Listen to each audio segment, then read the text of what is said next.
kommet her til Tivoli, fordi vi skal lave nogle fysiske målinger. Vi skal beregne, og vi skal prøve at bevise nogle af de fysiklove, som vi kender til. Så derfor så er vi taget i Tivoli, som sagt.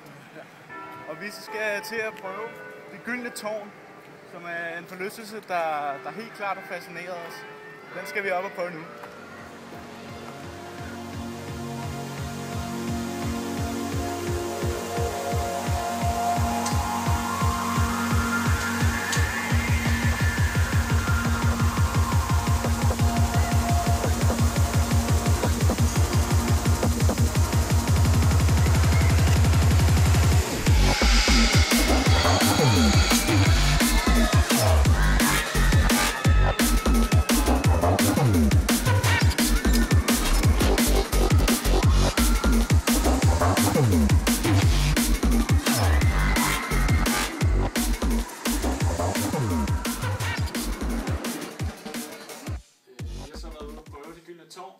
Og det gyldne tårn, det er en endimensionel bevægelse, der bevæger sig op og ned. Der er et frit fald, hvorefter der vil være noget kraft, der skubber den op, og den kraft vil så aftage i sådan nogle hoppebevægelser.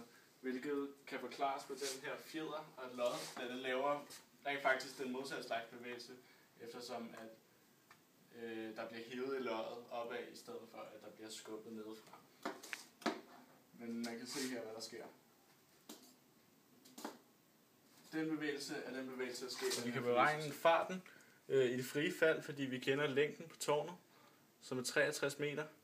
Og vi kender tiden, det tager at komme fra toppen og ned til bunden, hvilket er 3,5 sekunder. Så kan vi beregne, at farten det er 18 meter i sekundet.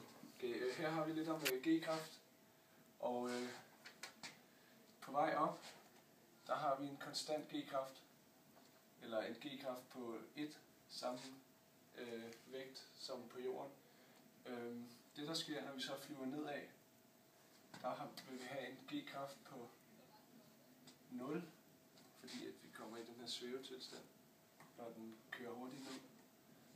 Og i det den standser hernede, der vil vi få en G-kraft på 1,5. Der bliver vi trykket ned i sæderne, fordi den er på vej op igen.